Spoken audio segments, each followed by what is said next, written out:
And hello there, welcome to our trackside studio. We have seen a total transformation in the weather here. We had a couple of absolutely horrible days today, plenty of blue sky around, but it has clouded over in the last few minutes or so. So a bit of sun on the backs for those Ferrari fans who welcome home their world champion.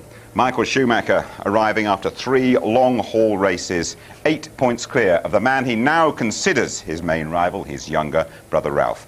Montoya and Jenson Button, well, they've got to prove they can handle the Imola curbs. It's a good circuit this, though, for David Coulthard, going well this morning, and he won here back in 1998.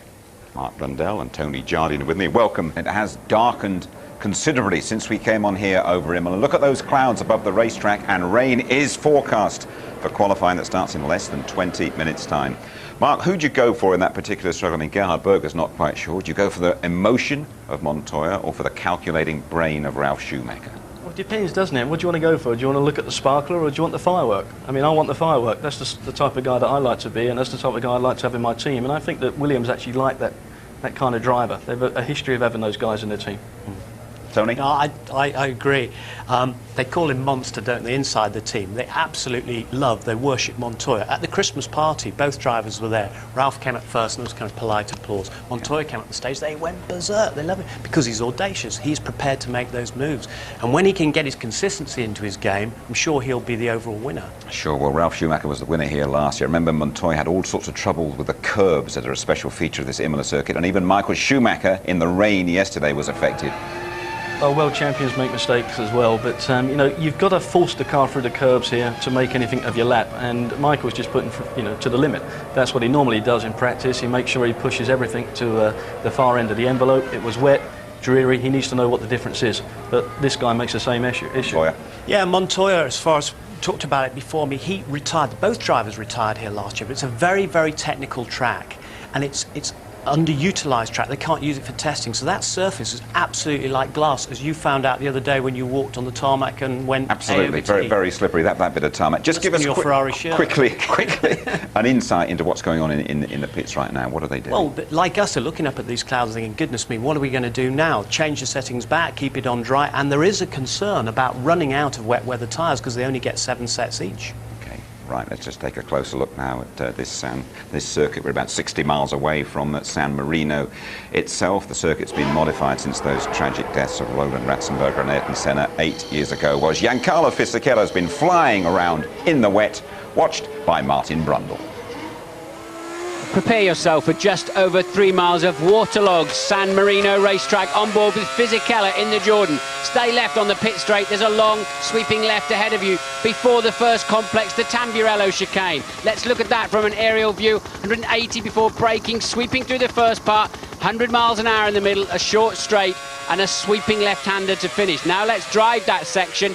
A deceleration zone before the slightly slower mid-part.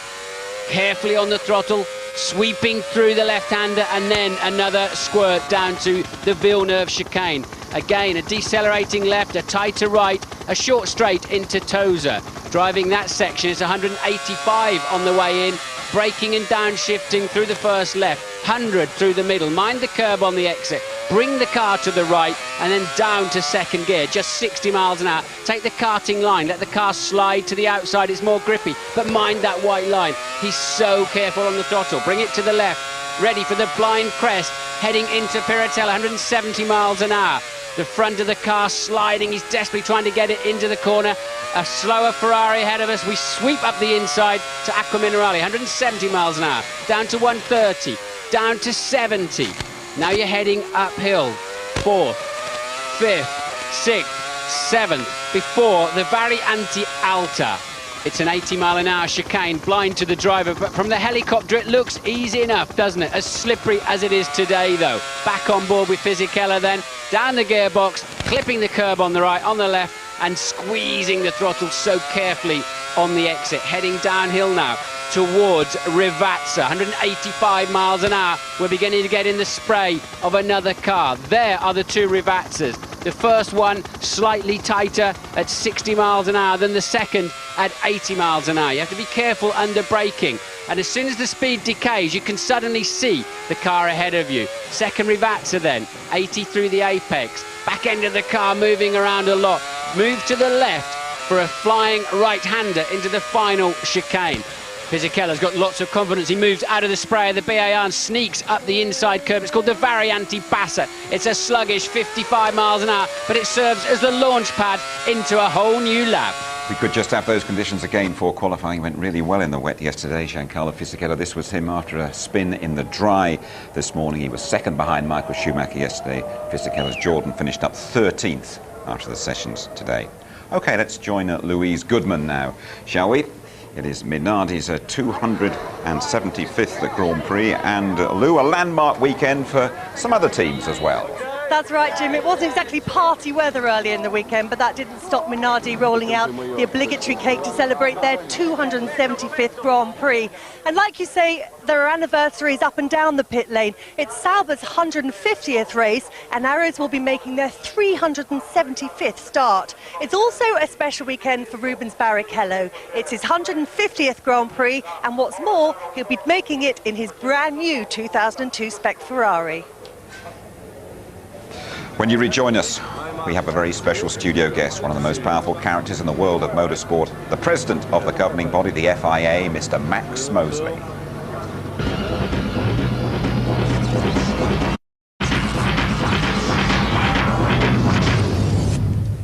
And you're back with us trackside at Imola. Still very cloudy, still no rain, but I'm delighted to welcome to the studio, first time as well, Max Mosley. Welcome to our little ITV abode, Max. Thank you. And lots of topics to discuss with you.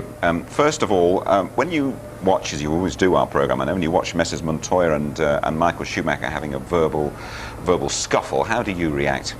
Well, up to a point, we see no problem with that. That's all part of world-level sport. You're going to have controversies and arguments, so we don't have a problem with that. The only thing that would worry us is if we thought it was really getting dangerous or somehow damaging the sport, but happily it hasn't, I think, got to that stage yet. And in regard to the stewards who make decisions about motor racing incidents, 2 points I want to put to you. Why don't you have a permanent group going round, and why no ex-drivers like the man on your left?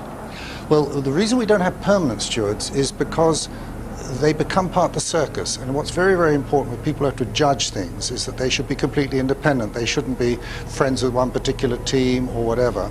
The ex-driver is a controversial thing. Generally speaking, the problem with ex-drivers, with all respect to Mark, they tend to be a little bit out of date, but on the other hand to be seen as total authorities on the sport, and that combination is bad. Generally speaking, we rather like to be, like all other sports, try to keep the judges independent, a little bit like the referee in football. He doesn't have to be a top footballer, he's just got to know the rules. Mark, your feelings on that? I think there is a question mark over having a driver. I don't think there should be a driver there who makes the ultimate decision, but I think there should be a driver there who's got experience to contribute to what the accident was and give just a different voice and a different view on what somebody may see on video. Okay. One engine per weekend and possibly even one chassis per weekend. Why are you doing that?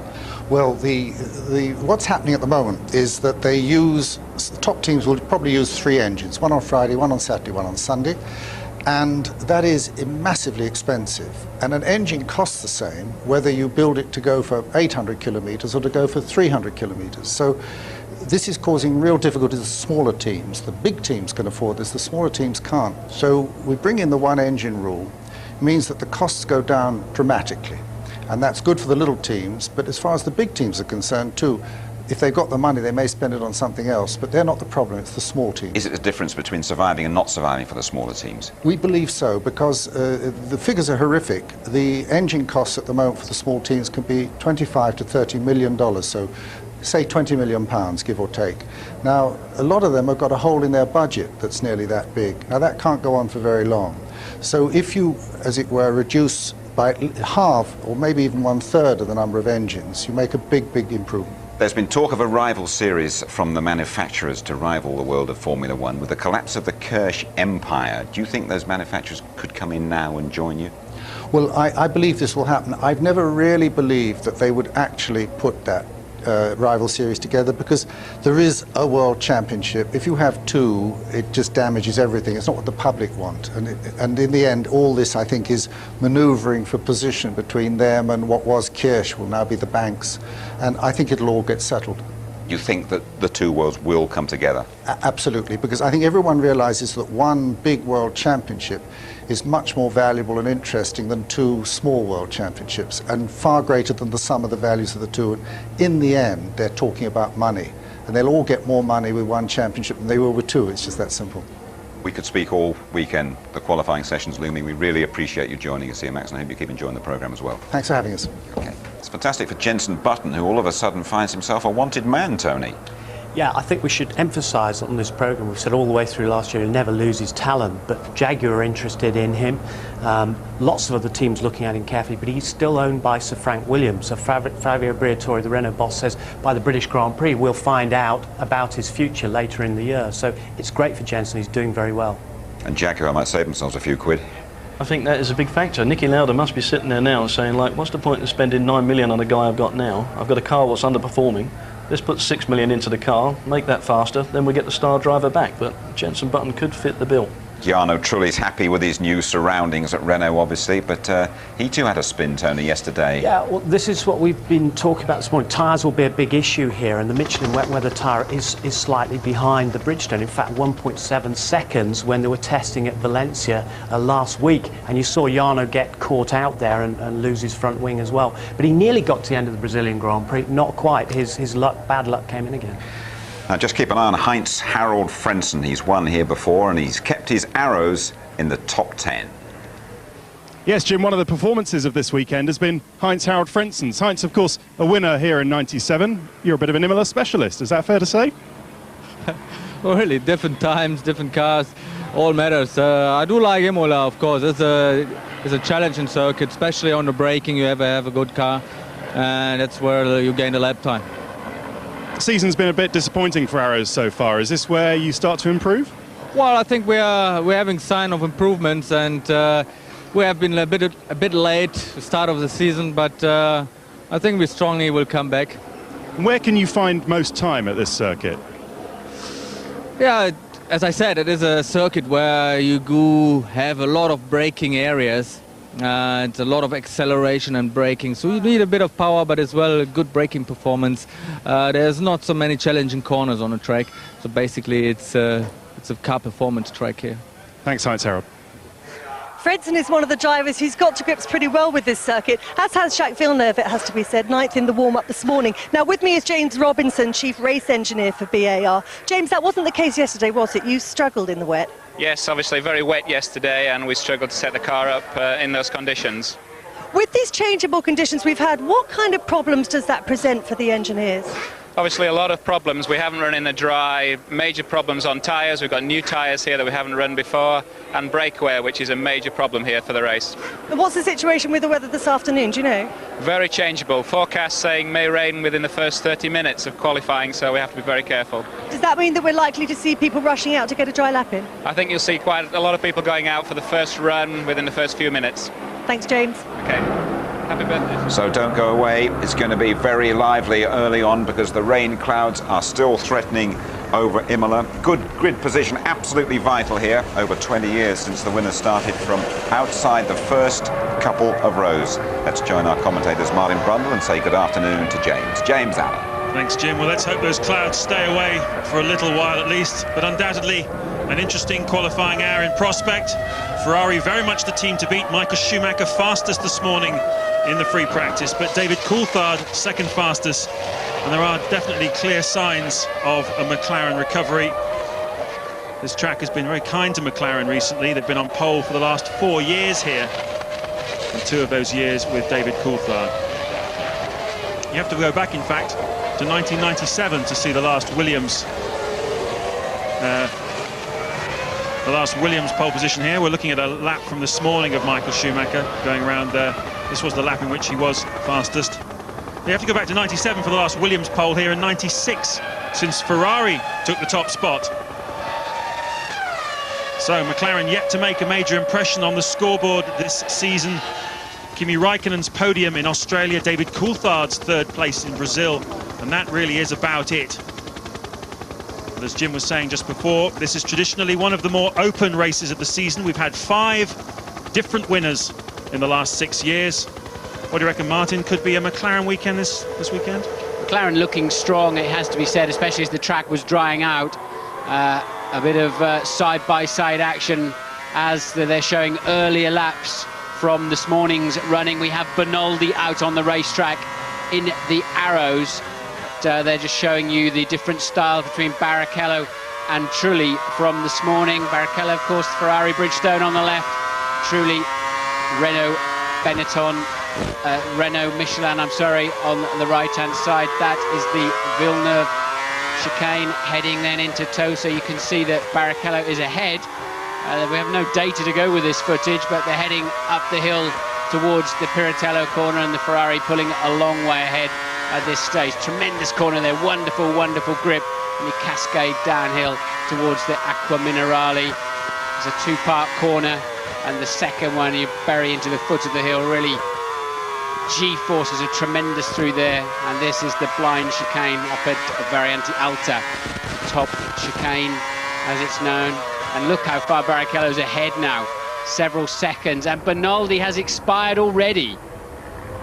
Rotten luck for the Brazilian, yet to finish a Grand Prix in 2002, and he's not going to get very far in qualifying if this is anything to go by. He's in the middle sector of the lap, around the Acqua Minerale section, and well, he's got quite a long run back to the pits from there to get into the spare car, which is set up behind Harold Frentzen here this weekend. So there you can see what happened. It's that Cosworth engine, looks like, that's let go up on the top of the hill. Yeah, that certainly looks like an engine failure. He'll have to, there's a tunnel underneath the circuit and through the centre of, I mean, we're effectively on the outskirts of a town here, and there's all sorts of roads around. He'll get a motorcycle ride back to the pits, and for the first time this weekend he's allowed to use the spare car. But that is the fastest car of the weekend so far, the Ferrari. If Michael had hooked up his best sectors this morning, he'd have been well into the 1 minute 22s, somewhere around a 22 and a half, and that's quicker than anybody else was even close to going. Coulthard was second fastest,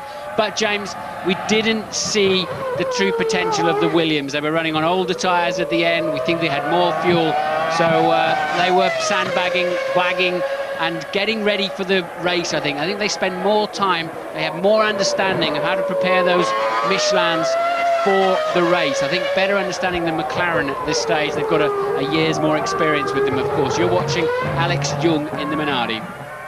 Yes, Alex Young averaging 22nd and last place on the grid so far in the 3 Grand Prix that we've had this season. He's using the Michelin tyres as well, so this run will give us some kind of indication of how well they are working, whether or not the track, in fact, is getting faster, because it's been pretty wet, as you've seen from all the footage so far this weekend, and that means not a lot of rubber has gone down on this circuit. So with every lap that is turned in qualifying this afternoon, theoretically, the track should get faster and faster.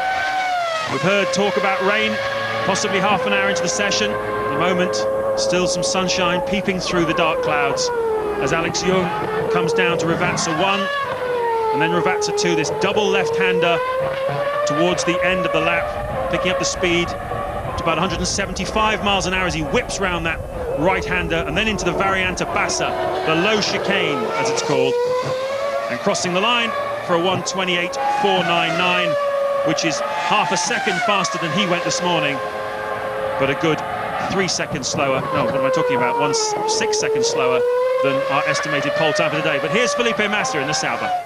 Yes, and he's on a significantly faster lap. Unsurprisingly, Young may struggle to make the 107% time with that 1:28.499. I think there'll be no such problems for Massa. That's Sauber really riding the curbs nicely through the second Ravazza as he heads then into the final chicane. And again, it was taking the curbs quite nicely. A bit of understeer, though, through the final part. It was late getting on the throttle, but nonetheless, a solid 1:24.85. And that compares well with his time. He obviously had problems this morning. I've been very impressed with the way that Sauber have come to this racetrack and just put the car straight out there and been quick. Nick Heidfeld was fourth fastest this morning in the sister car. Just like last year, if you remember, Kimi Räikkönen was up there as well before the qualifying. And they seem to just be able to come along with this car straight out of the box and make it quick. A good car works everywhere. It's well balanced, got good downforce, and you get a setup you can pretty much take around the world with you and just vary the overall level of downforce. But I've been very impressed with this man too, Massa, and I've heard his name mentioned with lots of very important people in the paddock, decision makers who employ drivers, saying, hey, what do you think of that young guy Massa? He's fast, isn't he? And there's a lot of eyes on him at the moment. Well, there's a lot of rumours around here in Italy this weekend. The Italian papers have been full recently of rumours that he has been placed at Sauber by Jean Todt, the boss of the Ferrari team, because, of course, Sauber buy customer Ferrari engines from the main factory, and Todt wants to evaluate this Massa. He wants to have a very good look at him under Formula One conditions, up against Heidfeld, who, of course, a good measuring stick, because Kimi Raikkonen was measured against him last season, and he's now been picked up by McLaren. And a lot of talk that Massa could be the man occupying that second Ferrari seat next year, currently occupied by Rubens Barrichello. Rubens under a lot of pressure at the moment, isn't he? He seems to be. I mean, of course, he was flying at the Brazilian Grand Prix, wasn't he, on a lighter fuel load. He looked sensational as he took the lead, and then the car let him down, surprisingly. That's Alex Young, who has completed 2 flying laps on this run, so restricted himself to 3 competitive runs this afternoon within his 12-lap allocation. But certainly in the press, at least, Rubens Barrichello under pressure, and he's denying it, saying that that's rubbish. But what we really need to hear is the team denying it. Well, Ross Brawn was quoted the other day as saying that all these rumours of Rubens being asked to take a pay cut to stay at Ferrari for 2003 are rubbish. And Rubens' response to that was, absolutely, if Ferrari wanted to get rid of me, he said, I'd be out the door in 10 minutes. Yeah, and I think that's a realistic view. Well, if Ross is saying that, that is important. That is the, a solid, a key member of the team supporting Rubens. And I think Rubens Barrichello is just the kind of teammate Michael wants. He's fast enough, he's good enough with the car, he's not a political person, he's not quite fast enough to beat Michael Schumacher, but Michael knows that when Rubens is out in the car, it's a realistic run that the car's getting, and I think they'll have to work very hard to convince Michael that he should have a different teammate, and I'm convinced Michael's in the decision-making process. Yes, he's a very key member there. There's one of the Williamses on an outlet, but we're looking at Jacques Villeneuve, and the good news for the French-Canadian, who's been so desperate for some kind of good news in this miserable season so far, is that he has got in the back of that car an upgraded Honda engine. Certainly this season, one of the big problems for both BAR and Jordan has been a lack of horsepower. The Honda engine not able to rev right to the end of its range like some of the other engines are out there in Formula One, and this weekend they've got a few more revs they can use in qualifying and the race, and Villeneuve at the moment on target to go fastest after just 9 minutes of this qualifying session. We're not seeing so many cars out on track yet. I can tell you that just winding up for a fast lap at the moment, we have Montoya and Ralf Schumacher. Olivier Panis is out there as well, and so's Mark Webber and Pedro de la Rosa. But really, we've only got 7 or 8 cars out there, not the expected rush that was being talked about. This is a good lap from Villeneuve, a lot of commitment as well, so not too far to go now, not too much hard work, just pick a breaking point for that last chicane. There's Bernaldi, he's made it back to the pits and just jogging along to the Arrows garage over the line for a 24.220 for Villeneuve. That's a full 7/10 faster than this morning. David Coulthard was telling me there was about a half a second time loss in the damp parts of the racetrack, so that's probably what we expected to see roughly from as an improvement, but a good lap there for Jacques Villeneuve. Yes, and the track is going to get faster and faster as the hour goes on, no doubt about that, unless it rains, of course. This place, generally speaking, is round here, isn't it, where the moisture gathers. There's a lot of trees around Acqua Minerale, which Ralf Schumacher has just exited, and he's on a lap here, 1 second up. Look at that.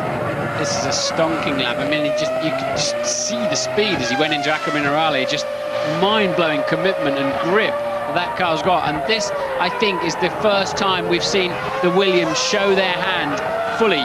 And Montoya is a little bit further around the track behind Ralf Schumacher, and he is on an equally stunning lap. So Ralf then will cross the line. It's very close to the exit of this corner where they cross the start-finish line, and there we go with a 22.651, easily the fastest lap of the weekend so far. And Montoya has lost 3/10 in the middle sector somewhere, so Montoya may struggle to beat that time. There, we've picked Montoya up now. He's got a Renault ahead of him. Depends on what stage. That's a warm-up lap for the Renault, so I think it will have cost Montoya a little bit of time through there, and then Montoya will go second, I'd imagine. Yes, indeed he does, but some 0.6 of a second off Ralph's pace. Lost a lot of time there, Juan Montoya, particularly in the middle sector, but also that distraction into the Variante Bassa at the end of his run. And that's a tremendous time from Ralf Schumacher. It shows how much quicker the track has got than this morning, but also how much speed there is in that car. Lovely super slow-mo shot of the man they all call the monster. And we're on board now in the Renault. Jarno Trulli on the track, going quick. Not on the sort of pace of Ralf Schumacher, but about 6 or 7 tenths off at the moment into the Ravazza. This is a great shot, isn't it? Look how the track has lifted with the sunshine.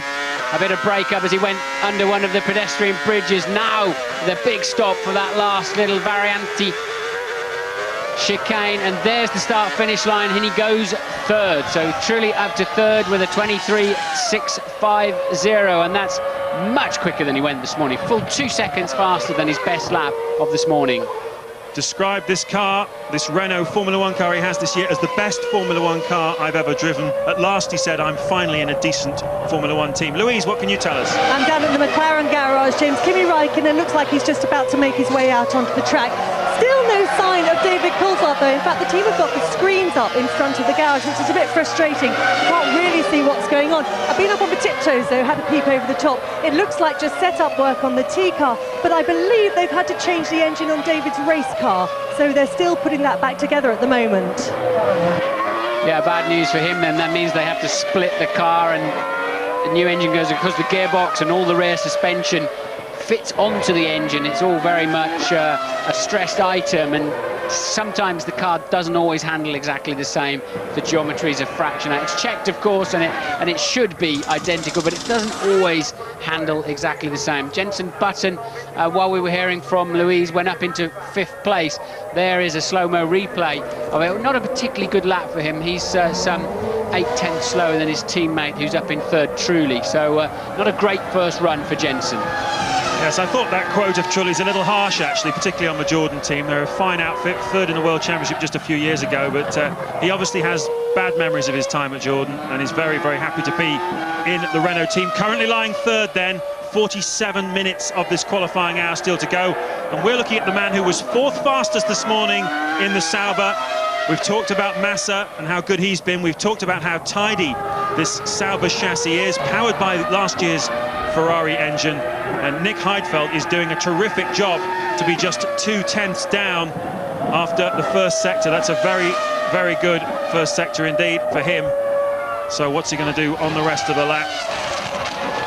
Young German from Mönchengladbach goes through the beautifully named Acqua Minerale corner, that flick-flack section, 2nd gear most of the way, picking up the speed now as he goes through the Variante Alta, the high chicane, and from here on in it's downhill all the way, quite literally. That curve a lot steeper than it appears on the television screens, through Ravazza 1 into Ravazza 2, and then picking up the speed again as he sprints towards the start-finish line.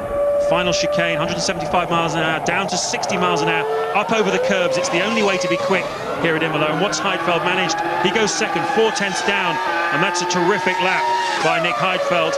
That's 6-7 tenths faster than he went this morning. So the track is definitely getting faster. Kimi Räikkönen then on a hot lap. He's done a good first sector, but still 4 tenths from Ralf Schumacher's current pole position lap. Neat and tidy, good commitment through Acqua Minerale. Takes a very early turn in to the Variante Alta at the top of the racetrack. A very early turn in, but it seemed to work okay, didn't it? But he was staying away from the side of the track. I think you need to use all of the track available to you and all of the curbs as well. The McLaren tends to be very good at riding the curbs. They have quite benign aerodynamics. They can run the car a little bit softer, a little bit more compliant over those curbs. And you saw him there having to slow down a lot as he turned into that last chicane. He goes 2nd on a 22.8. It's a decent lap, but I think there's more to come from him yet.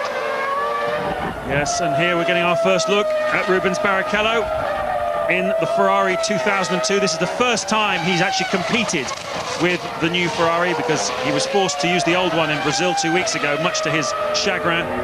But only one car was available then, and Rubens had to accept that it was Michael Schumacher that would get it. Ironically, Rubens' old car, supposedly more reliable, broke down on him. But he's in the new one now. He's over 4/10 up on Ralph's lap, and this is quite tidy work by Rubens Barrichello. This is blitzing the qualifying lap record, and that car really looks like it's working so well. He's getting the nose in nicely, and he's stamping on the throttle pedal, and the back end's just about hanging on. And 23.0 was the qualifying record from last year, and there you see it, a 1:22.242. Michael Schumacher's going to be in the 21s today. Well, we'll find out shortly because he's just joining the track. Right behind Rubens Barrichello now, Michael Schumacher comes out to start his outlap, and the crowd here, which I have to say, it's not as big as I've seen in previous years at Imola. They had 180,000 here a few years ago, and the Italian papers have been exhorting the Italians to come out and support Ferrari, but there does seem to be a little bit of a lack of passion in the grandstands. Perhaps this Ferrari era that Michael Schumacher has talked about so much doesn't quite to their taste. I don't think he has quite captured the hearts of the Italian fans. They respect him, but they don't love him. It's something like that, isn't it? Because the TV numbers in Italy apparently are down 20%. Our numbers are up in the UK, and there's a lot of interest in Formula One around the world. But for sure, in the 18 years I've been coming to Italy for Grand Prix, I've never driven into a race circuit so easily as I have done this weekend. It is much quieter here, and it's difficult to really understand why, other than what you're saying about do they really believe in Michael and Ruben, do they really love them? But Ferrari dominating as they have done these last few years, you'd think they'd be here in their droves, wouldn't you? Yes, when Manchester United win at football, you certainly don't have any problem filling Old Trafford, do they? But following Ferrari is part of your birthright when you're Italian. At the moment, they certainly are out here, but not in quite the numbers we've seen before. Anyway, Rubens in the pits. Another super shot of him coming over the curbs. And really riding the curbs here is the key as Michael Schumacher swings through our shot. And what are we going to get here from the world champion? Twice already this year on pole position. And what's really striking me today, James, now the track is completely dry, it's just a tremendous direction change that all of these Formula One cars have now. They really have that down to a fine art. They've got the front wings working so well, the front geometry. And look, Michael Schumacher in that first 23-second sector, over a quarter of a second ahead. And we saw Rubens a little bit scruffy in a couple of the chicanes here, and that car will clear easily out of the way, will not distract him at all, and keeps it nice and neat and tidy. Traction control working overtime. Williams and Ferrari use more traction control than any of the other teams, and he's lost a tenth somewhere, leaping across the curb, the Variante Alta. And here this morning, when he was on a super fast lap, he locked the right front and went off. No such problem this time around, as long as he's not been too cautious. He got a little bit wide, didn't he? And that makes your tyres dirty. Then you're scrabbling around the outside. It's not one of Michael Schumacher's greatest laps. It still might be good enough for pole position. Let's have a look. We're going to find out now. And he goes second. But he knows he can do better. 40 minutes still to go then. Rubens Barrichello, pole sitter in Australia. He's on provisional pole here in San Marino. A 1:22.242, the target time for the rest of the field. Michael Schumacher second. Third is Ralf Schumacher. Fourth, Kimi Räikkönen. Fifth, Nick Heidfeld in the Sauber. Juan Montoya, who was off the pace here last season, didn't do a good job at Imola. Once again, he's down in sixth. You're looking at him now. Jarno Trulli is seventh, Jenson Button eighth, Massa ninth, and Villeneuve 10th. Montoya really looked scruffy, didn't he, through free practice, as he did in Brazil, but then suddenly hooked it up in Brazil and stuck it on pole position. But for some reason, he's over-aggressive around here, I think. It's not suiting his style. You need to be accurate and smooth, but at the same time, have a good bite at those curves, but try to come off them in a controlled way. And we saw Michael was too aggressive as well on his first and only hot lap this afternoon. We're hearing from our F1 ITV pit crew that Williams are having to tape up the brake ducts. They're not getting enough heat into the brakes, Martin.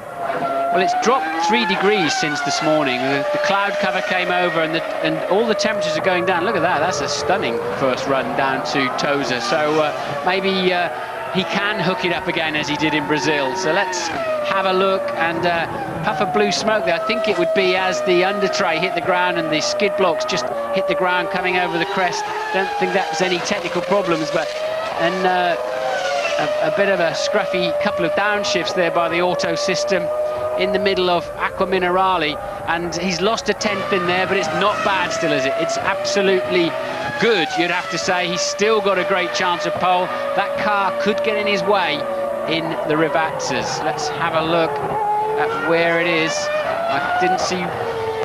It's a BAR, I think it's, and he's got out of the way nicely. It's Villeneuve out of the way nicely in second Rivazza, and Montoya then drives for the line. So Juan Montoya, is this going to take him to provisional pole position? Yes, it is. 0.3 of a second inside Rubens Barrichello's margin. Now we've got a race for the pole. But Juan Montoya throws down the gauntlet, and that's the first time this weekend that we've had a Williams fastest. And here's Ralf Schumacher. Comes out of the Traguardo into the Variante Bassa, up over the curbs, chucks it in. What's it going to be for Ralf? Can he get on terms with Montoya? Yes, he can! He takes another 0.2 off. This track getting faster and faster all the time. Ralf Schumacher leads, Montoya second, Barrichello third, Michael Schumacher now down in 4th place, and we've got, oh dear, a Jordan yet again. That's Takuma Sato, I believe, of Fisichella, who looks like he's coasting. He's had so many problems this weekend. Yeah, he's been off the track a few times as well, hasn't he? But great lap there from Ralf. We didn't see a lot of it. We were watching Montoya taking provisional pole, taping up the brake ducts. They're not generating the heat. They want 700 to 800 degrees centigrade at the end of the braking zone for those carbon brakes to really haul the cars up well.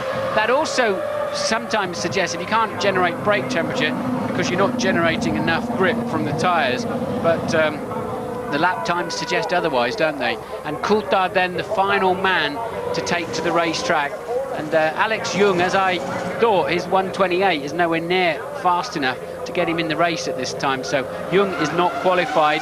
20 cars are in the race. Coulthard yet to complete a flying lap. Yes, the time that Young is going to have to achieve is anything under 1 minute 27.344, and at the moment he's 0.8 of a second off that, so he's going to have to dig deep, as Alex Young, as we take another look at Giancarlo Fisichella. He's had an eventful day. He had his car hoisted off the track down at the Rivazza after a spin which was his own fault, and whatever that is, he's just not able to get it back to the pits. Here though, David Coulthard, twice on pole here at Imola, a man who's always excelled around this circuit, and he begins his first flying lap of the afternoon. It's a circuit that's very similar in characteristic to Canada, another track where Coulthard goes well, where the corners tend to open up a little bit for you. You need a car, you need to be pinpoint accurate, and you need a car that just a little touch of understeer on the exit of some of the corners is actually quite welcome. And I think it suits David Coulthard's style of driving. But I really wonder if McLaren can respond to those Williams and Ferrari times that they've already pumped in. And certainly being 17th down at the end of the first sector is not going to do it for Coulthard. No, but he is on the same Michelin tyres, remember, that the Williams are using. They're currently occupying the front row of the grid. I'm just noticing that the track temperature is edging up now, 22 degrees, which is hardly toasty warm. It's certainly not Brazil or Malaysia weather, but it's a lot warmer than it's been here so far this weekend. And look at that, 1.3 seconds down, David Coulthard. So this McLaren charge, this might just be a sighter, I suppose, because he's had all sorts of problems with his car in the pits. This is getting the feel for it, but it seems a bit too off the pace for that, really. Well, he did a 23.0 this morning, was his fastest time, although the track was still a little bit damp. So if he doesn't get it into the 122s, he's going to be seriously disappointed. And you couldn't really say why the car is off the pace from the way it's handling, but that puts him in 8th place on a 23.3, and that is nowhere. Nowheresville indeed. McLaren this weekend rolled out their new deluxe motorhome. It's the envy of the whole paddock. It's absolutely extraordinary. It's the width of 3 of the old buses that we used to see. Cost a reputed £4 million to build, and it really is quite remarkable. They call it their communications centre, and certainly they're welcome to communicate with me anytime they choose to invite me down there. It's a beautiful place. Very, very forward thinking of the McLaren team. They want to bring all their sponsors and their engine supplier, everybody together, and certainly a very interesting building indeed. 2 tenths down though, Kimi Räikkönen on Ralf Schumacher's margin at the moment, and that's after just the first sector. So both McLarens struggling, even in Sector 1, to get on terms with the Williams. And again, I can't look at that and say, oh yeah, he's got to do this, he's got to do that. I mean, the car's turning in well, keeping line, not locking brakes, and look, he's still 7/10 away, and taking a while for the traction control to just hook the back end of the car into the racetrack there. Raikkonen having to give it quite a correction. But, what can he do in the last sector? This is going to be a significantly faster lap than he's done before. He's currently P5 on a 1:22.8, but to improve on that, he's got to find a full 0.6 of a second. So can he do that? Can he sneak third or fourth on the grid? And no, he stays fifth. He's the fastest man in the final sector, and he's missed out by a few hundredths of a second, but he stays fifth. But he's 3 places ahead of his teammate David Coulthard, though. So far this season, Coulthard has out-qualified him 2-1, so this is to go 2-all with 4 played. Got engaged this week, Kimi Raikkonen, to former Miss Scandinavia, lucky fellow. And that's his happy news. Still only 22 years old, bit young if you ask me, but it's his life. Anyway, up on track here, going through the high chicane, Rubens Barrichello, currently lying in 3rd place for Ferrari, ahead of his teammate Michael Schumacher, as he dives down towards the Rivazzi, just building up speed. You can see those tyres are brand new on that Ferrari. Just getting them up to temperature before going on the attack. They're kind of coasting those, the outlap. They're really obviously feeling the need to not take too much life out of the tyres. They're finding grip out there, no doubt about it, because they're all just coasting before they head over the line. And because the line starts so close from the end of the last corner, you really want to go through that quite slowly and get a slingshot into the new lap. Don't attack the last corner of your outlap. Take it nice and easy and really get a good acceleration. This is the Villeneuve chicane, named after, of course, Gilles Villeneuve, not Jacques Villeneuve. It's a new chicane that was put in. It didn't used to be there at all. And he's a 10th up, look. That's a great run down to Tosa for Rubens Barrichello. And he had a bit of understeer on his last lap when he turned into Piratello. Does it turn in better this time? Yes, indeed it does, but it still didn't really quite go in as it can, I think. So a tad more front wing on that might just sort it out. But Barrichello was quick in the first sector. We're about to see how quick he can be in the second. Look at that, 4/10 up. He could be in a low 1:21 there. That looked a great run through Variante Alta too. So 2 Rivazzas and a Mickey Mouse chicane to go, and he could be right up on pole. It's a qualifying session that's going to keep us guessing right through to the finish, I think, unless somebody can put it beyond doubt. And that's going to take a mighty effort indeed. At the moment, Rubens Barrichello on target to snatch back provisional pole position for Ferrari on their home track. And what's this going to be? Are we dipping into the 1-minute 20s?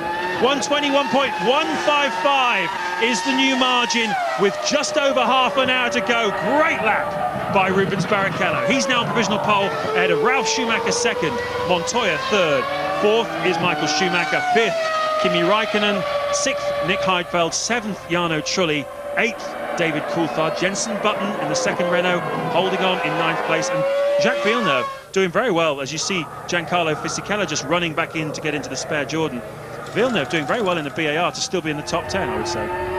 Yes, absolutely. What's impressive about Barrichello's lap, as you watch Michael a 1/3 of a second down on Barrichello's current provisional pole position, is Rubens has hardly sat in the new car, has he? Didn't get to test it, didn't get to race it in Brazil, and well, has he really hooked it up this afternoon or what? Barrichello with a stunning 1:21.155.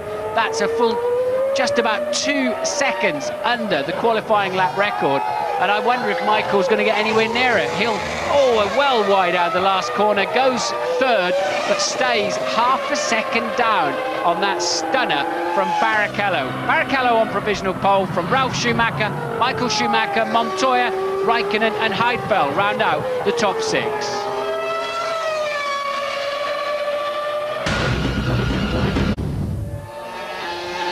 Just 27 minutes left of this session, which is keeping us all on our toes, keeping us all guessing. At the moment, Rubens Barrichello still leads the timesheets ahead of the 2 ahead of the Williams of Ralf Schumacher. Michael Schumacher is third and Montoya is fourth. You're looking, though, at 19th, yes, 19th placed Jaguar Pedro de la Rosa. So the little hurrah from Brazil has definitely gone backwards for the Jaguar team. You're on board, though, with Fisichella in the spare car now. Yes, he broke down on the first lap. Ted, what can you tell us about that? I can tell you he had a hydraulics failure for Fisichella on that lap. As you say, he is now in the spare Jordan. They will be very relieved, though, that it wasn't a Honda engine failure, because what they've done here is that they've had to place artificial rev limits on that Honda engine because they've been worried about it blowing up. They've now taken those rev limits off here at Imola, and they'll be very relieved that that engine didn't go bang. Now they've taken those limiters off.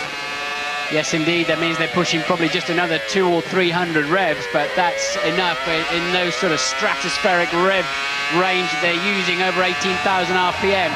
It's enough to blow the engines up just to make that difference. Fisichella's currently down in 20th place, having had those technical problems and having to spend a long time getting back to the pits. Coulthard then down in 8th place, had a miserable first lap, some 2.2 seconds from the pole at the moment.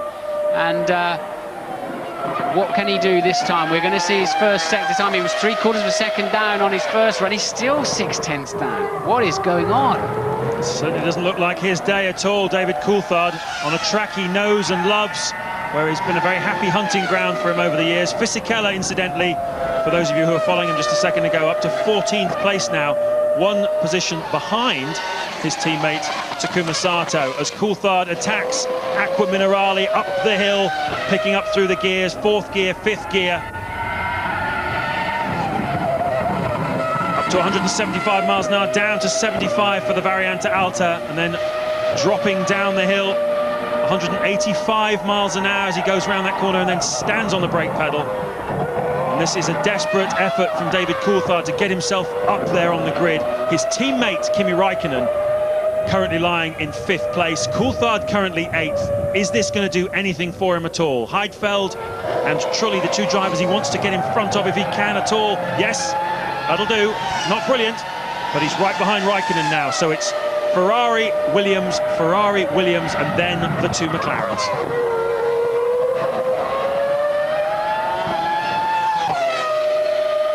Still a 1.6 and really bouncing through the curbs there up at the top chicane. 1.6 seconds from the pole.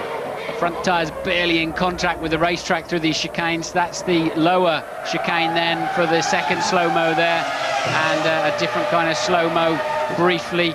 But Coulthard would not be interested in having a look at this shot. He needs to get back and look at the telemetry, because he's a mile away today. It's just, we think they changed the engine on the car just before the start of the session, and just absolutely nowhere. McLaren 5th and 6th at the moment, but it's the margin that they're away from the leaders that's the problem. Yes, it's not been a great start to the season for the McLaren team, yet to really trouble the scorers. Certainly not on terms with either Williams or Ferrari at the top of the tables. We're looking at Takuma Sato, currently 13th for Jordan, and there's Eddie scratching his hair as he watches a split screen of the lap of Giancarlo Fisichella. Interesting bit of artwork. Let's take a look at what's happening outside the top 10, shall we? Felipe Massa for Sauber, currently in 11th. Heinz-Harald Frentzen 12th. We mentioned Sato and Fisichella, the two Jordans. That's Olivier Panis you're looking at now. He's down in 16th place. Just ahead of him is Alan McNish, who's still outperforming his teammate Mika Salo. Eddie Irvine, we mentioned the problems that Jaguar have been having. They finally got their own wind tunnel up and running last Tuesday, and they had their model, and we're doing new things with it. So they no longer have to fly to California every time they want to make an aerodynamic modification to this car. That's got to help them. So at the moment, Irvine 17th, Salo 18th, Bernoldi 19th, De La Rosa 20th, Webber is 21st from Minardi, and Young still well outside for 107%. And this is a better lap from Olivier Panis. This should get him a bit closer to his teammate Villeneuve, who's currently 10th. Let's just take a look as he goes through the final two corners. Oh. What's he done? Strange how we've gone to a slow-mo when he's still on the lap, but anyway, he has moved up to 13th place, and there we're catching up with him. Strange way of doing that one, but anyway, we got the picture in the end. Panis then 13th, teammate Villeneuve 11th. That is a better showing from them, no doubt about it. 18 cars in the pits. Relative calm on the racetrack as they're all regrouping. They haven't had so much dry running this weekend. They'll make some fine changes. They've all got at least one run, and many of them 2 runs available to them. 22 minutes remaining of this qualifying session, and Rubens Barrichello with a pole position time that may be unbeatable. We'll find out.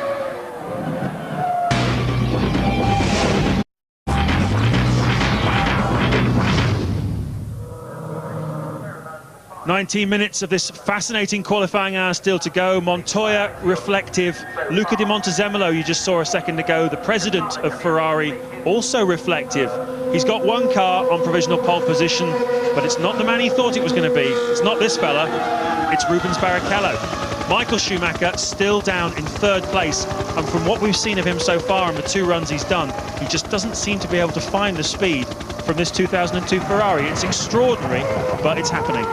Barrichello's put one of those laps in that you remember after your career is over, you think back to, and there'll be a handful of them only in your career that you absolutely can play back in your mind frame by frame and know that you hooked it up, you turned in, you pressed the throttle, you squeezed the brake pedal at exactly the right moment. And what we were saying at the beginning, the Italian press were having Rubens out of the team because he's under pressure, they were saying. But I was saying that he's Michael's ideal teammate because he's good but a tiny bit slower. And here he is on pole by half a second. And Michael looking ragged, trying to get anywhere near him. Nevertheless, it would be a brave man who'd bet against Michael Schumacher. 43 times, yes, 43 times he's been on pole position. Rubens Barrichello only been on pole 4 times. But we're looking at Kimi Raikkonen, yet to sit on a Formula 1 pole position. 3/10 down on Barrichello's time, and that's just after 1 sector. You can see that Raikkonen is having to do more work with that McLaren than he really wants to. And it's a surprise, frankly, after this morning's session, that the McLaren team have not been able to raise their game this afternoon. We thought we'd see both Raikkonen and Coulthard taking on the Williamses and the Ferraris. It hasn't happened. And the moment Raikkonen, though, is still ahead of Coulthard in 5th and 6th place, the 2 drivers. 10 out of 10 for commitment, but he's overdriving it, really. He's probably having to, but he's looking well ragged, I'm afraid, and in danger of visiting bits of territory where he just shouldn't be, and there was one of them, and that's the result. Your tyres get dirty, and it was kind of looking like that for a few corners, wasn't it? It has to be said. Yeah, you saw that coming, didn't you? Very well telegraphed. Ted, what can you tell us? James, down at Ferrari, I can tell you what changes Michael has been making to his car. Not many, really. He's only been making some detailed changes to the right rear suspension. He's been putting a new set of tyres on, and will go out soon. But I can tell you right now, he's looking at Rubens Barrichello's telemetry. He's looking at the overlay with his performance and Rubens's performance. How often have we seen that in these sessions? Ted, any indication down there from the team, the mechanics, of how they feel about this? Is there a sense of despondency about Michael's performance? Certainly not. If anything, the opposite. They're very calm, just going about their business. Jean Todt now walking up to Michael's car. Michael doesn't look worried in himself.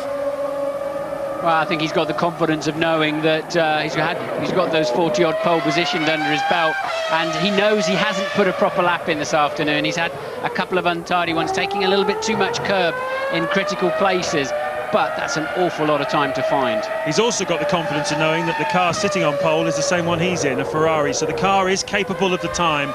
He just needs to find it. Louise, what can you tell us? I've just been keeping an eye on things down at McLaren. David Coulthard's just gone out on track again. It looks like he's got a problem with understeer. The team were going to change the front wing when he came in at the end of that last round, but then they had to change of plan and they started making some adjustments to the front suspension instead.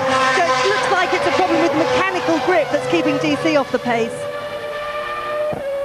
Thank you for that, Louise. We're watching Villeneuve on a much better lap. He's currently P10. He's done a couple of green sectors on the computer, which means they're both his fastest of the day so far. 21 qualifiers in this race at the moment. Alex Young is not in it. He's too slow at the back of the field, but this man is not too slow. He goes over the line and he moves up to 8th place. Another good lap for Jacques Villeneuve. Yes, he's having a fantastic afternoon, isn't he, Jacques Villeneuve? Been given a new lease of life by the arrival at BAR of Dave Richards. Everyone thought his mate, Craig Pollock, who set the team up, his departure would spell the end for Villeneuve, but certainly the indications I've been getting in the paddock are that Villeneuve welcomes the changes Dave Richards has made. He thinks the 50 people he fired deserve to be fired, and he's pleased with the way things are going. So it's a lot of people, though. They can't all have been bad ones. Yeah, I bet he's popular for saying that, but his comfort zone, his own comfort zone has disappeared as well now, hasn't it? You know, his manager is no longer the boss of the team. Somebody else is coming in and asking some questions, and so Jacques is having to step on it. Coulthard getting ever nearer a decent first sector time, but it looks a bit like rush hour on the M25. Fortunately, they were all going off at the next junction, and they've just cleared out of the way for David Coulthard, taking a bit of curb on the inside of Piratella, which is not that advisable, to be honest. Let's see how he gets through Acqua Minerale. It looked just fine, didn't it? And that's what I'm talking about, the McLaren being a lot more supple. You saw it moving up and down quite a lot. Look, 1.2 off the pace at the top of the circuit. He's not even hardly halfway home. And Michael Schumacher then starts his third attempt of the afternoon from third place on the grid at the moment, and that's what he's got to find. 0.536 of a second, a little more than a blink of your eyelid, but try finding it. Out of the Tamburello then, and down into the Villeneuve chicane goes Michael Schumacher.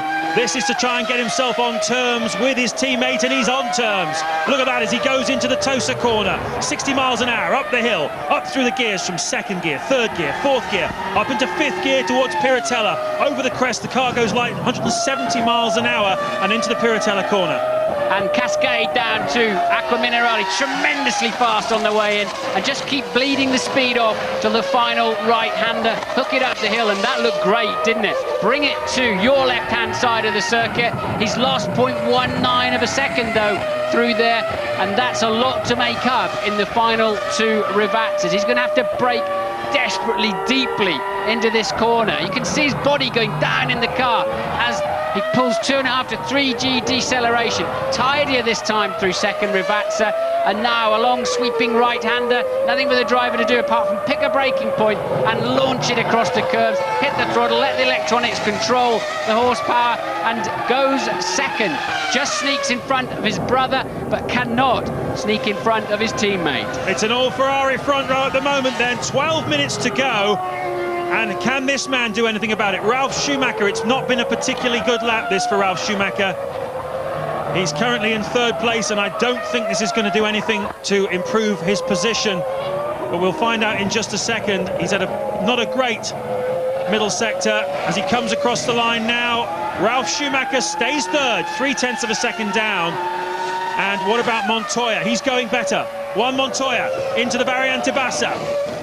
Plants the throttle, stays fourth. So Michael Schumacher picked the right moment there, didn't he? He got himself up onto the front row of the grid, and enticingly, intriguingly, he and Ralf and Montoya, Raikkonen and Coulthard have all got one run left. Rubens Barrichello has got 2 runs left if he needs them. 4 times on pole position in his career. He's been around a long time, Rubens Barrichello, but is today going to be his day in front of the Tifosi? What a story that would be. He's a 10th ahead of Michael Schumacher at this time then, and a glint in his eye and a smile on his face you could see inside his crash helmet when we were looking at that picture of Rubens Barrichello a few moments ago. This is Montoya doing a better time, but staying fourth. We saw Coulthard start a lap earlier on that the cameraman didn't follow all the way home. He improved dramatically, but stayed in 6th place, but his lap time came down to a 22.490. So then 2 McLarens, 5th and 6th, Raikkonen and Coulthard, but over a second adrift of the ultimate pace, which is the new Ferrari 2002 car that is really flying around here this afternoon. Interestingly, it looks as though both Ralf Schumacher and Juan Montoya have gone for a second lap. They haven't come into the pit lane at the end of their flying lap, so this is an interesting strategy. No, they are diving in now. They are diving in now. So there's just 1 car out on track. That's Heinz-Harald Frentzen. He's currently in the middle of a lap. And it's a slightly better lap for him in the Arrows. He's in 12th place at the moment. 7 places ahead of his teammate Bonaldi. And nice time to be out, really. Good time to be out. Yourself. Absolutely. Alex Young then on a 1:28.1 is not in this motor race, and if you look back at his, if they say he had a problem, ask the stewards to let him race with almost like a promoter's option type thing. His best lap of the weekend so far is a 1:28.993 otherwise, which is still nowhere near fast enough to get him in the race. So I think Young is facing a DNQ here. There is some kind of problem though with him, because he's been stuck on 8 laps and in the pits for about 25 minutes now. So hopefully our F1 ITV pit crew will find out exactly what his problem is down at Minardi, because the young lad is facing some pressure here. But definitely he's not been out for a while. That's Stefania, who looks after press relations for the Ferrari team. And a smile is pretty much her default setting, it's fair to say. Here is Mark Webber, currently 21st. Minardi finding out a few hard lessons here this weekend. They've certainly calmed down now after the euphoria of Australia, where Webber was 5th and picked up 2 points, but those 2 points are going to be valuable to them at the end of the season. You just sense that it's tricky to score a point this season. I mean, Jordan haven't even scored a point yet. And think about how many they've scored over the years. No, that's extraordinary, isn't it? That neither of the two Honda teams have scored a World Championship point yet, and nor have Arrows. But as you said, those points of Minardi's from Australia are going to be so valuable. Webber on a decent lap. I think he's doing a really solid job for that team, I have to say. He's got his head down, his mouth shut, and he's just getting on with it. And I respect him for that, because a great day he might be on the last but one row, and a normal day he's on the last row.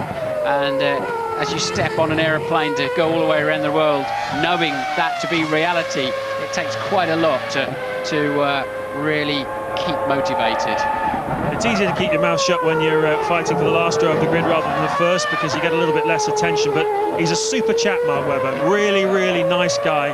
When you bump into him and you talk to him on the plains or in the paddock and have a chat, he's very approachable, very straightforward, a no-nonsense Aussie. And hopefully he'll have a bright Formula 1 career in front of him. He's certainly highly regarded at Renault, where he was their test driver. That's an improvement for him, though. He gets himself in front of an Arrows and a Jaguar with that lap, so good effort. Benoldi and Della Rosa are behind Mark Webber, and we've got just over 7 minutes left to go. No sign, though, of the big guns on their final runs. It's going to be hectic at the end, but what's going on with Jaguar? 18th and 21st at this time, over 3 seconds from the pace. That is Mick Casalo. He's currently 16. Toyota not having had a stellar weekend either for some reason. They've really not looked fast. They did test here last year.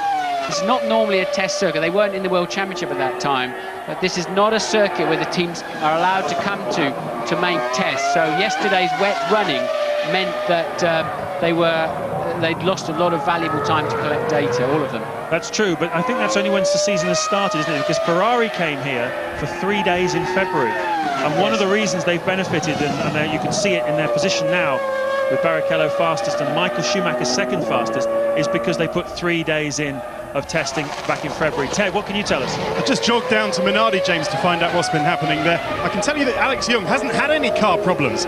He's just, well, not quick enough. I don't know whether he's having problems with the curbs. We'll find out from him later. We know what it's like when drivers come here for the first time. They have a very hard time getting used to riding these curbs. But I can tell you that Mark Webber, his teammate, had an engine failure. He's now in the spare. So Young is curb crawling too much by the sounds of it, because he's miles off the pace. He's slowest by some 3.3 seconds to the next slowest runner, which is Della Rosa, as it happens, in 21st place. I really don't understand how he could be so far off that pace. No, I don't either. Mick Casalo, though, improves. He's 15th at 124.328.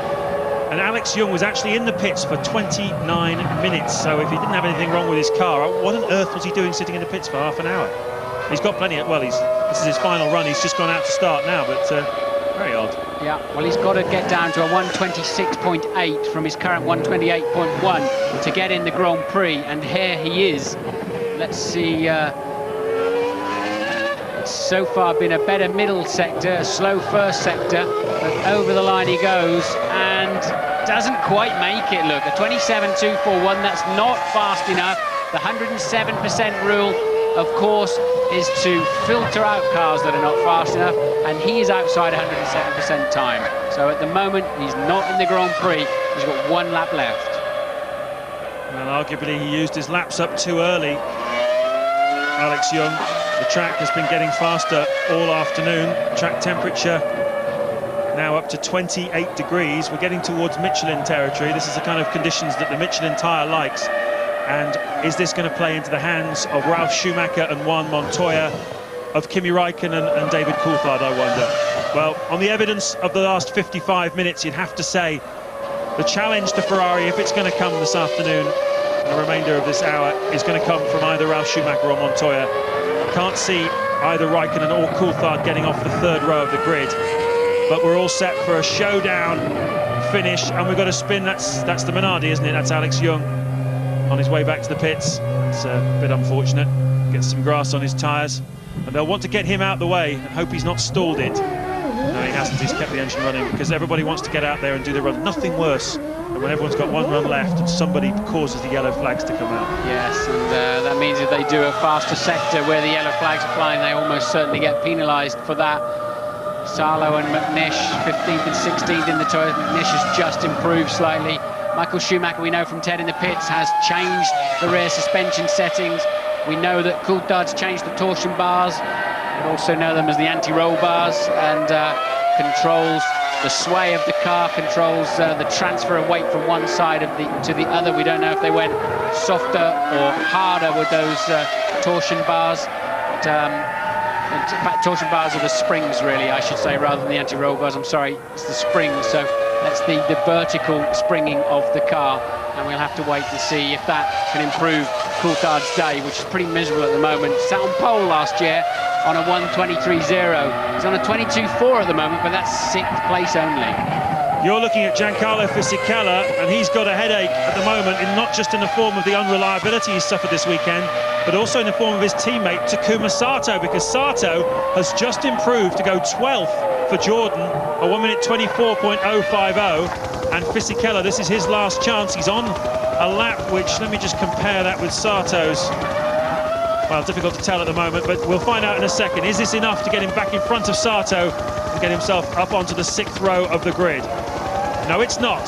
So for the first time this season, Fisichella out-qualified by his young Japanese teammate. Well, there's some stories to be played out here in this remaining 3 minutes. Ralf Schumacher has now gone out on track. We're still waiting to see Rubens Barrichello and Michael Schumacher come out, and Juan Montoya also still in the pit lane at the moment. The replay of Fisichella in the last corner of his final attempt of the afternoon, and quite clearly then the tyre covers are about to come off Michael Schumacher's Ferrari, so he can join the track. 2 minutes 29 seconds remaining, and that was Della Rosa you saw regaining the track from the grass. Ted, what can you tell us? Martin, this might just be the perfect time for Michael Schumacher to try and take that pole position lap. As you say, he is coming out of the garage right now as we speak.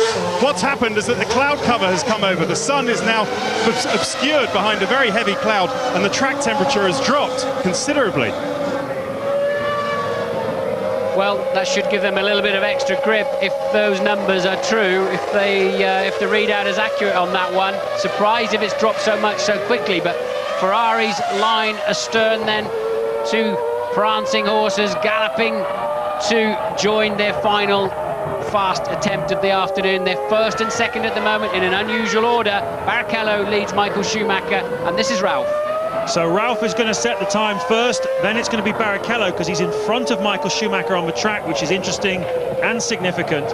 And Juan Montoya, I believe, is behind them. So that's going to be the order as they come across the line. But Ralf now starts his final run of the afternoon. Last year's winner of the San Marino Grand Prix. Can he get a repeat as he attacks the Tamburello chicane? Has the track temperature come towards the Michelin tyres? Are they going to start working the way he needs them to if he's going to get pole position off Rubens Barrichello? He runs wide, and that is pretty much the end of it, I would think, for Ralf Schumacher. He's lost 4/10, and that's a bad mistake, really. And he's got dirty tyres as well, which won't help him on the run-up to Piratella at all. So Montoya then starts his lap. What can he do with it? You've got to really attack this racetrack to get any kind of payback. We know this is a very attacking driver we're looking at now, but you do also have to be careful that it just nips a little bit on the end of the Villeneuve chicane. Montoya making it work well. A reasonable first sector time. That's doable from there, but it's going to have to be a great lap, isn't it? He's going to need all the power of the BMW engine and all the grip of the Michelin tyres and all the skill at his disposal if he's going to get in front of the two Ferraris. There's nothing much to choose between them. He's currently 0.4 of a second slower his first time than the two Ferraris, so this has to be a quantifiably better time by Juan Montoya than he's managed so far. And look at that, he's lost it all in the middle sector. He's now 0.8 down. I wouldn't be surprised if he didn't back out of this, because he's not going to get anything from this now. It's a trend we've seen, isn't it, where we've not quite made it at the end of qualifying this year, where we've expected the big razzmatazz and somehow or other they've overdriven, or they've not quite got the setup right. But Michael's had a stunning first sector time. At 22.9 seconds it took him to get down to Toza. Raikkonen goes slightly faster but stays 5th. Michael Schumacher is on an incredible lap if he can make it work through the middle sector. This, of course, is Barrichello. He's not had a great lap at all, really. Look, he's 0.3 down on his current pole position. What is Michael doing in the background? Well, it's a good middle sector for Michael Schumacher. This is going to be very close indeed, and there he is. He's coming down the hill towards the Rivazza. There's going to be nothing in it between the two Ferraris for pole position. It looks certain that Ferrari will have the whole front row to themselves, but can Michael Schumacher recover the honour? He's got a lot of traffic he's got to negotiate. Villeneuve gets out of his way. Who else is there? No, he won't catch them. Into the final chicane goes Michael Schumacher. Is this pole? Is it pole? Yes, it is! Michael Schumacher finds some speed and he puts Rubens Barrichello back where he feels he belongs. Fantastic performance. What about that? Well, I really thought he was going to lose it in that final part, as he had so much traffic. It looked like he was slightly unsure of where the BAR was going, and there was a lot of dust thrown up. The BAR had been off the road. Michael drove through the dust. Then he seemed like he had to hesitate. He was certainly offline, but it didn't cost him too much, did it? And, well, that's 2 seconds faster exactly than last year's pole position. And that is why he's now been on pole 44 times. That's why he's 4 times world champion. He can pull it out of the bag. Well, well, well, just when you thought the session had no more to give us, it gave us more. And Michael Schumacher, who this weekend, incidentally, equals Gerhard Berger as the man who's driven the most Grand Prix for Ferrari. 96 times he will have raced for the Prancing Horse this weekend. And when you look at his record, he's won 36 of those races. He started in a Ferrari, 3 times more than anybody else in the history of the team. It's been a thrilling session. Michael Schumacher and Rubens Barrichello have put the two Ferraris on the front row of the grid, and that should do something for the gate tomorrow. They're asking for 180,000 people to come here tomorrow. Well, we'll see. Ralf Schumacher's 3rd, Juan Montoya is 4th, Kimi Raikkonen 5th, and David Coulthard 6th. But the race, well, that could be a different story. Thanks to Martin Brundle and to James Allen. Coming up, the views of Mark Blundell and Tony Jardi. We hope to be chatting to some of the drivers as well.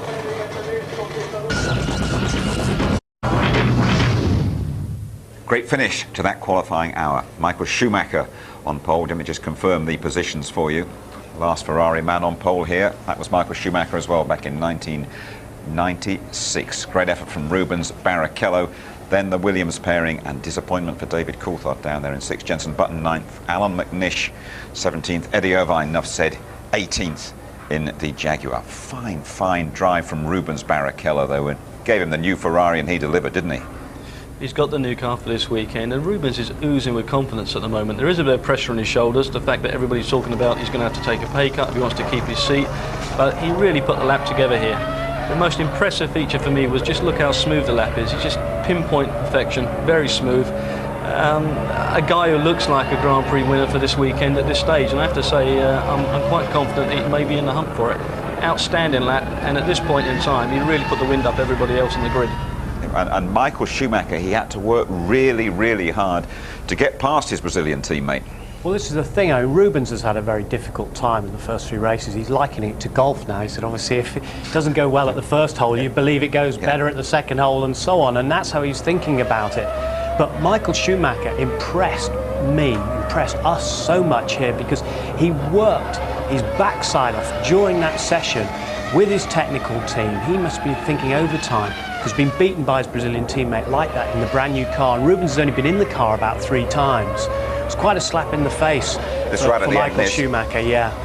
I mean, you know, and he couldn't get through. We saw he did a lap that got him into second place, third place, and then he did that pole right at the very classic Schumacher vintage. Can't write off those two Williams, though. They're still a threat, aren't they, here? Great record at Imola. They are a threat. I mean, Ralf Schumacher won the race there last year, but the weather is going to play into their hands. If it hots up tomorrow, we get some temperature on the racetrack, those Michelin tyres will be tough to beat and very durable. My money's still on that second row of the grid for sure at some point. OK, but what an awkward, difficult session it was for the McLarens and for David Coulthard. DC really had a lot of problems. I mean, he didn't go out for a very long time. The team were making some changes. That does really put you behind the 8 ball. But the McLaren just not doing the job over the curbs, which it normally does. It's normally a great car for that. But some of the problems there is it travels across the curb, but it doesn't recover quick enough. And when you analyse that against a lot of the others, like the Ferrari and the Williams, they are doing that and maintaining the speed. And you would think that behind that all-red front row, there's plenty of racing to be done from those two teams. Tremendous. I mean, they're in a different league, aren't they? Particularly the Ferrari. They're on another planet. And if you analyse how much testing and how much work they do behind the scenes, you know, it's almost impossible for the other teams to follow them, to be able to put that sort of level of effort in. I mean, Michael Schumacher's been practicing starts, he's been practicing with wet weather tyres, he did 47 laps at Mugello, and so it goes on. It's amazing, the energy from the team and from that bloke. But Williams are getting there, and the BMW power, and as Mark said, it's all about tyres as well, and they're close. This tyre war is going on.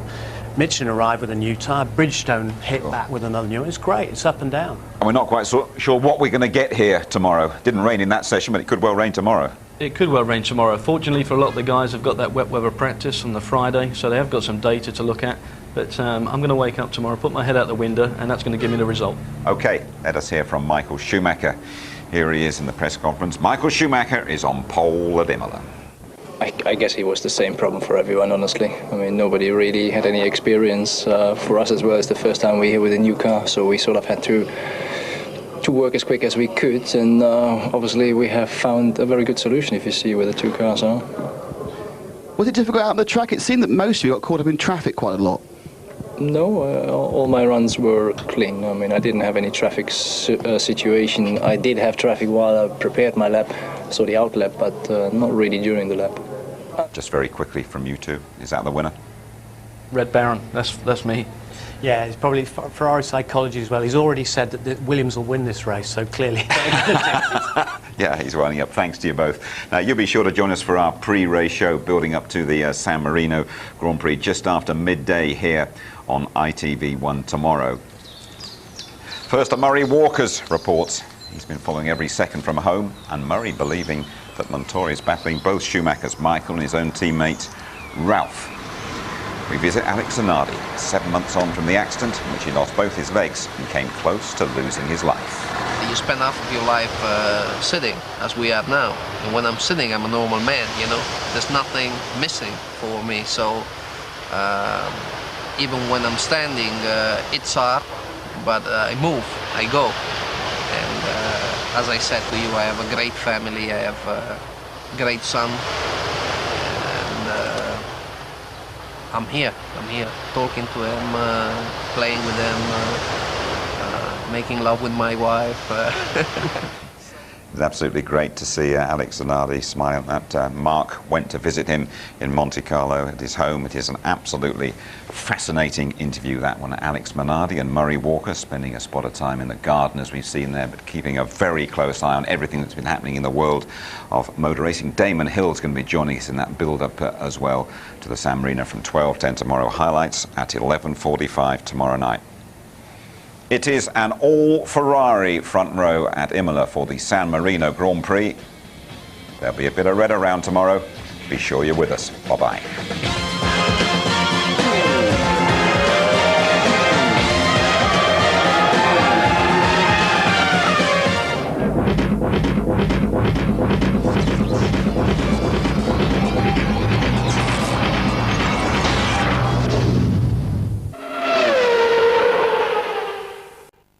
If you'd like to know more about Formula One, the website address sponsored by Toyota is itv.com/F1.